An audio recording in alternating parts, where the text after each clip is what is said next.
السلام علیکم۔ سلجوقوں کے عروج کی اس نئی ایپیسوڈ میں آپ سب دوستوں کو خوش آمدید کہتے ہیں۔ دوستو، ہماری پچھلی قسط کے آخر میں آپ نے سپاہی سانجار کو دیکھا جو کہ امیر التبر کے آنے سے پہلے فوراً دواخانے سے چلا جاتا ہے، اور ہماری آج کی اس قسط کی شروعات رستم فدائی سے ہوتی ہے جو کہ اپنے ایک عالم کو لے کر عبد المالک اور حسن صباح کے پاس آتا ہے، اور یہ وہی عالم ہوتا ہے جو کہ ابو حامد الغزالی سے بحث ہار جاتا ہے اور فوراً یہاں سے بھاگ نکلتا ہے۔ عبد المالک اپنے اس عالم سے کہتا ہے، تم نے عظیم امام کے مقدس جھنڈے کو شیطانوں کے آگے کمزور کر دیا ہے۔ پھر ماضی کا وقت دکھایا جاتا ہے جب ابو حامد غزالی نے کہا تھا، جھوٹ اور دھوکہ دہی سچائی کو ڈھانپنے والے سائی کی طرح ہیں، اور جب نور الہی عقل کی سوچ کو روشن کر کے تم پر طلوع ہوتا ہے تو وہ سایہ دھندلا جاتا ہے۔ عبد المالک پھر اپنے عالم سے کہتا ہے، تم جانتے ہو کہ اس کے لیے کیا سزا ہے؟ عالم بڑا پریشان ہوتا ہے، جبکہ عبد المالک اٹھ کر غصے میں کہتا ہے، تم اس غزالی نامی آدمی کو چوراہے میں سب کے سامنے عظیم امام کے مقدس الفاظ کی توہین کیسے کرنے دے سکتے ہو؟ تم نے سب کے سامنے ہمیں رسوا کیا ہے۔ عالم کہتا ہے، مجھے معاف کر دیں اعلیٰ حضرت دائی۔ عبد المالک کہتا ہے، میرے پاس تمہیں معاف کرنے کا اختیار نہیں ہے، اب تو تمہیں عظیم امام ہی معاف کریں گے۔ عبد المالک اپنے خنجر سے فوراً اپنے ہی باطنی عالم کی شاہرگ کاٹ دیتا ہے، اور یہ عالم کراہتا ہوا سسکتا ہوا نیچے گر جاتا ہے اور ہلاک ہو جاتا ہے، جبکہ عبد المالک پھر اپنے خنجر پر لگا خون صاف کرتا ہے اور اسے واپس میان میں رکھ دیتا ہے، اور حسن سے کہتا ہے، میں اس غزالی نامی آدمی کو بھی قتل کر دوں گا۔ حسن، تم غزالی کے بارے میں ضروری تحقیقات کرو۔ حسن صباح اپنا سر ہلاتا ہے، جبکہ دوسری جانب سلجوق محل میں سلطان ملک شاہ دکھائے جاتے ہیں جو کہ اپنے خاص وفد سے کہتے ہیں، تعزیتی تقریب کا انعقاد مت کرو، ہم ریاستی امور میں تاخیر نہیں کر سکتے ہیں، ہمیں معاملات کا حساب کر کے انتقام لینا ہے۔ حاجی کہتے ہیں، جیسے آپ کا حکم میرے سلطان۔ پھر دوستو، سلطان حاجب قمچ سے کہتے ہیں، ہمیں اکیلا چھوڑ دو قمچ، اور حاجب قمچ اپنے سلطان کے حکم پر یہاں سے چلے جاتے ہیں، جبکہ پھر دوستو حاجی نظام الملک کہتے ہیں، سانجار نے مقدس امانتیں بوریا مچی پہاڑ کے اطراف میں باطنیوں کے سپرد کی تھی میرے سلطان، وہ یقینی طور پر انہیں ایک خفیہ جگہ پر لے کر جائیں گے۔ میں نے سپاہیوں کو ان کا تعاقب کرنے کا حکم دے دیا ہے، لیکن ابھی تک کوئی اہم خبر نہیں آئی ہے۔ سلطان کہتے ہیں، وقت ہمارے مخالف چل رہا ہے، ہمیں جلد از جلد کسی نتیجے پر پہنچنا ہوگا۔ حاجی سلطان کے حکم پر سر خم کرتے ہیں، جبکہ پھر حاجب قمچ ایک نقشہ ٹیبل پر رکھے ہوئے دربار میں آتے ہیں، اور سلطان ملک شاہ کہتے ہیں، ہماری خصوصی دستے کی تباہی ہماری فتح کے مقاصد میں خلل ڈال سکتی ہے، لیکن ہمارے پاس اس کی تلافی کی طاقت ہے، ہم ایک نیا منصوبہ بنائیں گے۔ ملک تاپار کہتا ہے، آپ کا اگلا اقدام کیا ہے میرے سلطان؟ سلطان کہتے ہیں، جب وقت آئے گا ہم ان کو گھیر لیں گے، ہلال صلیب کو ایسے گھیر لے گا کہ وہ سانس بھی نہیں لے سکیں گے، ہم اناتولیہ مہم کی تیاریاں سست کر دیں گے، لیکن اس بارے میں کسی کو معلوم نہیں ہوگا۔ اگر انہیں معلوم ہو گیا کہ ہم سست ہو رہے ہیں تو وہ سمجھ جائیں گے کہ ہم باطنیوں پر حملہ کریں گے۔ تاج الملک بھی تیاریوں کو جاری رکھے گا، اور یہ معلومات ہمارے علاوہ کسی کو معلوم نہیں ہوگی۔ حاجی کہتے ہیں، جیسے آپ کا حکم سلطان۔ سلطان کہتے ہیں، اب وقت ہے کہ جس غداری کا یالمن نے ذکر کیا تھا اسے ظاہر کیا جائے، تیز حسن صباح کو میرے پاس لاؤ۔ جبکہ دوسری جانب محل کے صحن میں امیر ابو القاسم حسن صباح سے کہتا ہے، اناتولیہ میں وفد ہونا کافی نہیں ہے، مجھے مکمل احتیاطات چاہیے۔ میں جو کر سکتا تھا میں نے وہ کیا ہے، میں نے سلطان کے باغیوں کی معلومات دی ہے، لیکن یہ کافی نہیں تھی۔ اناتولیہ پر ملک تاپار بھی نگاہ رکھتا ہے۔ حسن صباح کہتا ہے، تم کوتلامش کے دور کے رشتہ دار ہو، ہے نا؟ قاسم کہتا ہے، صرف دور کا رشتہ دار ہونا کافی نہیں ہے، ملک تاپار شاہی گھرانے میں سے ایک ہے، اور مجھے اس کے مقابلے کے لیے کوئی رستہ تلاش کرنا ہوگا۔ حسن صباح کہتا ہے، یہ کرنے کا صرف ایک ہی راستہ ہے کہ شاہی گھرانے کے ساتھ نزدیکی رشتہ داری کو قائم کیا جائے۔ قاسم کہتا ہے، یعنی کہ تم کہہ رہے ہو کہ میں شاہی گھرانے کی کسی خاتون سے شادی کروں؟ حسن کہتا ہے، کیوں نہیں، ملک خاتون شادی کی عمر میں ہے، تم نے इसे और तैरकन खातून को बचाया है। तुम ताकतवर हो। अबू अल कासिम कहता है, मैंने सालों तक वफादारी से इस रियासत की खिदमत की है, लेकिन सुल्तान की बेटी से शादी करने की ख्वाहिश एक हसास मसला है। तुम इस महल में हो, तुम जानते हो कि ये कैसे करना है, बताओ मुझे। हसन साब्बाह मुस्कुराता है और कहता है, मलक शाह की चाबी तैरकन खातून है और इसकी चाबी ताजुल मुल्क है। इतने में दोस्तों हाजब कमच भी हसन की तलाश में सहन में पहुंच जाते हैं और फौरन कहते हैं, सुल्तान ने आपको अपने हजूर पेश होने का कहा है। हसन सब्बाह ये सुनकर दंग रह जाता है और अपना सर खम करके सुल्तान की तरफ चल देता है। जबकि फिर दोस्तों दूसरी जानब शलमजार में अरसलान ताश और सांजार सिपाही दिखाए जाते हैं। सांजार कहता है, बज़ाहिर तुम्हारे तैयार किए गए संदूक बहराम रास्ते में ही रोक लेगा, वो मुकद्दस इमानतों को छुपाकर दाइये आला तक ले जाएंगे। इस तरह हम इनकी खुफिया जगह और दाइये आला का पता लगा लेंगे। अरसलान ताश इस दौरान लोहे को हथौड़ा मारता जाता है और कहता है, क्या हम काफिले का ताकुब करेंगे? संजार कहता है, इस तरह की अहम तरसीलात का काफिला कोई निशानात नहीं छोड़ेगा, लेकिन अगर ताकुब करते हुए हम पकड़े गए तो वो समझ जाएंगे कि हम ही जासूस हैं। और अहम चीज सिर्फ इनकी खुफिया जगह तलाश करना नहीं है, बल्कि वहाँ दाखिल होना भी है। गीदड़ जितनी चालें चलना चाहता है, भेड़िया इतने ही ज्यादा रास्ते जानता है, और जब रात होगी हम इनके साथ जाएंगे, मगर इन्हें पता नहीं चलेगा। फिर दोस्तों सल्जूक महल में दूसरी जानब अमीर ताजुल मुल्क दिखाया जाता है, जो कि भागता हुआ हकलाता हुआ तैरकन खातून के पास आता है और कहता है, वसीयत की तलाशी के लिए जाने वाले हमारे आदमियों पर डाकुओं ने हमला कर दिया है। तैरकन खातून कहती हैं, ये तुम क्या कह रहे हो ताजुल मुल्क, और वसीयत का क्या हुआ? ताजुल मुल्क कहता है, उन्होंने इसे खो दिया है। तैरकन खातून फिर कहती हैं, ये डाकुओं का काम नहीं है, ये यकीनन इस शैतान एल्चन खातून का ही काम है। वो समझती है कि वसीयत को हासिल करके वो महफूज हो जाएगी, लेकिन वही वसीयत इसका खात्मा कर देगी। फिर दोस्तों दूसरी जानब महल में सुल्तान मलक शाह दिखाए जाते हैं, जो कि हसन सब्बाह से कहते हैं, हमारा शतरंज का किला हमारा हाथी ले गया है। हसन सब्बाह, जबकि ये शतरंज की चाल चलना मुश्किल है जब तक के मुखालिफ को हमारी चाल का पता ना हो।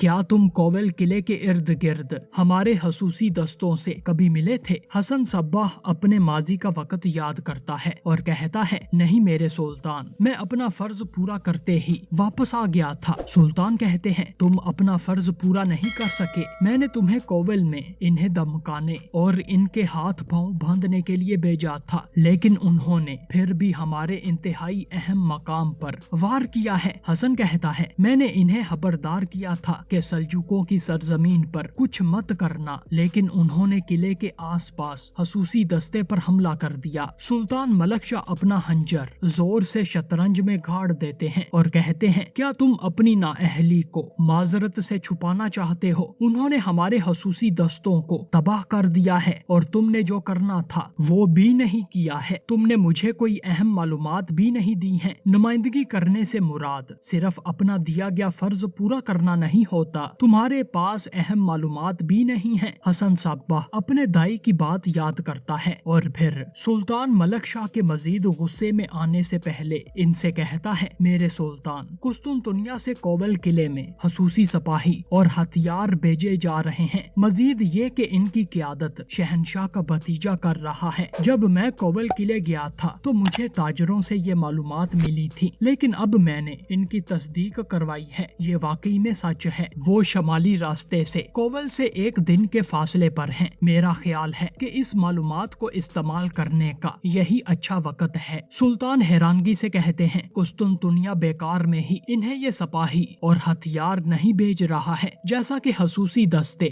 हमारे लिए बहुत अहम थे। ये वाजिया है कि सिपाही और हथियार कोवेल किले के लिए कितने अहम हैं। सुल्तान मलक शाह अपना हंजर वापस म्यान में रखते हैं और कहते हैं, महल में तुम्हारा मुकद्दर तुम्हारी दी गई इस मालूमात के सच होने पर मुनहसर है हसन सब्बाह। जबकि दोस्तों मक्कार हसन सब्बाह अपना सर खम करता है। फिर दोस्तों दूसरी जानब तैरकन खातून दिखाई जाती हैं, जो कि अपने बच्चे के लिए बनाए गए कपड़ों को हसरत के साथ गले लगाती हैं। इतने में सैफरिया खातून की हादमा भी यहाँ पर पहुँच पहुंच जाती हैं और तैरकन खातून इन्हें देखकर कहती हैं, क्या तुम्हें नहीं मालूम कि मैं तन्हा रहना चाहती हूँ? तुम्हारी यहाँ आने की जुर्रत कैसे हुई? हादमा कहती हैं, ये सरबरा खातून का हुक्म है। तैरकन खातून, हम यहाँ ये सामान लेने आए हैं। तैरकन खातून अपने बेटे के कपड़े वगैरह इन्हें देने से इनकार कर देती हैं और कहती हैं, मैं कभी भी इसकी इजाजत नहीं दूंगी। हादमा कहती हैं, लेकिन सफेरिया खातून ने कहा है। इतने में तैरकन खातून फौरन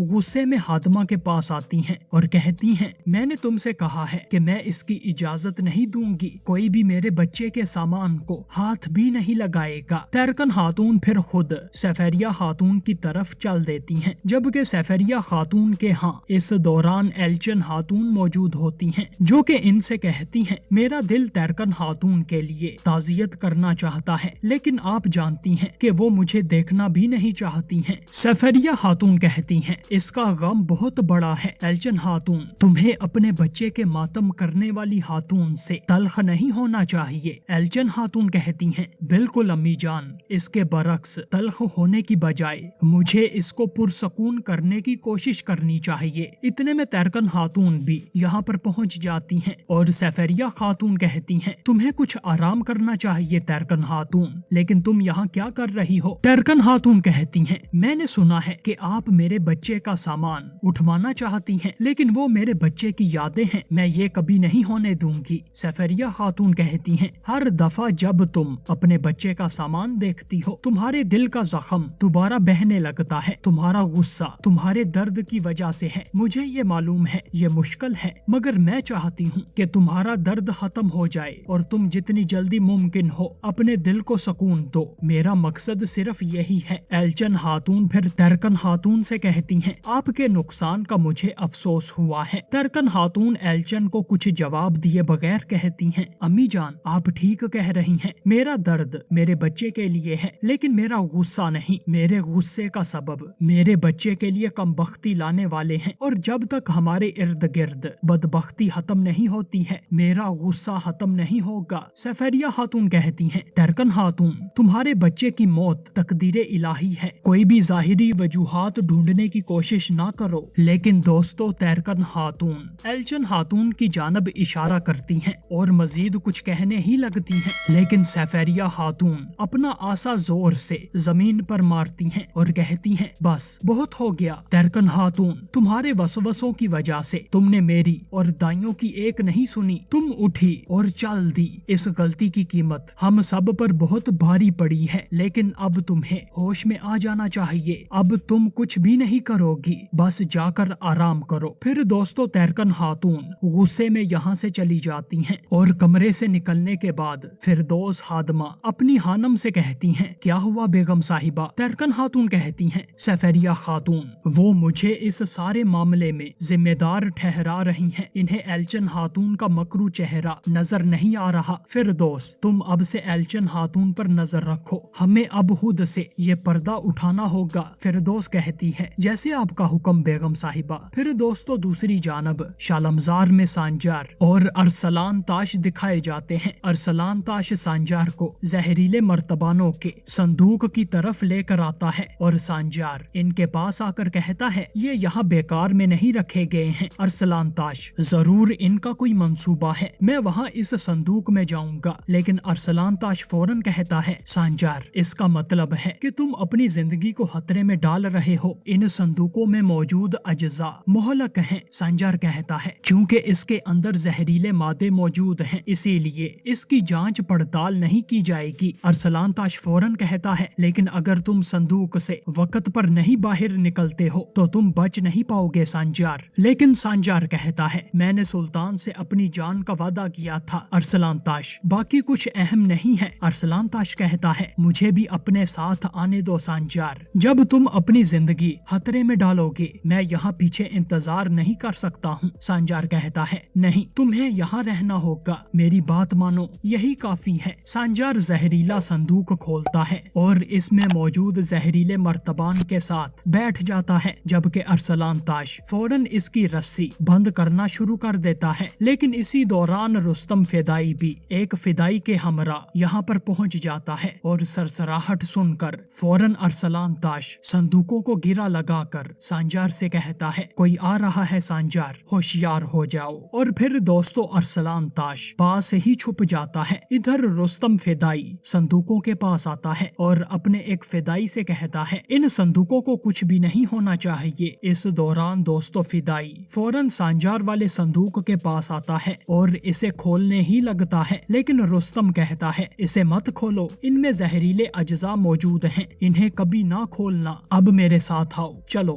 رستم اپنے فدائی کے ساتھ یہاں سے چلا جاتا ہے، جبکہ پھر ارسلان تاش سانجار کے پاس آتا ہے اور کہتا ہے اب ہر چیز تم پر منحصر ہے سانجار، یہ کبھی مت بھولنا، اگر تم صندوق سے وقت پر نہیں نکل سکے تو تم مر جاؤ گے۔ سانجار اپنا سر ہلاتا ہے اور پھر دوستو اگلی صبح بازنطینی فوجی دستہ دکھایا جاتا ہے جو کہ کوول قلعے کی جانب بڑھ رہا ہوتا ہے، اور دوستو اس کی قیادت شہنشاہ کا بھتیجا تھیوڈر کر رہا ہوتا ہے۔ بازنطینی قافلہ چلتا جاتا ہے اور ان کے ساتھ درجنوں فوجی اور بہت سارا جنگی سامان بھی موجود ہوتا ہے، جبکہ پھر اچانک دوسری سمت سے ایک مال گاڑی اس کاروان کے راستے میں آتی ہے اور کھڑی ہو جاتی ہے۔ شہنشاہ کا بھتیجا تھیوڈر کہتا ہے تم لوگ کون ہو؟ پھر دوستو مال گاڑی کو چلانے والا نقاب پوش اپنا نقاب اوپر اٹھاتا ہے، اور دوستو یہ اور کوئی نہیں بلکہ ملک تاپار ہوتا ہے۔ ملک تاپار تھیوڈر سے کہتا ہے تم ان سب آدمیوں کے ساتھ قسطنطنیہ سے آ رہے ہو، لیکن تم اپنے دشمن کو نہیں جانتے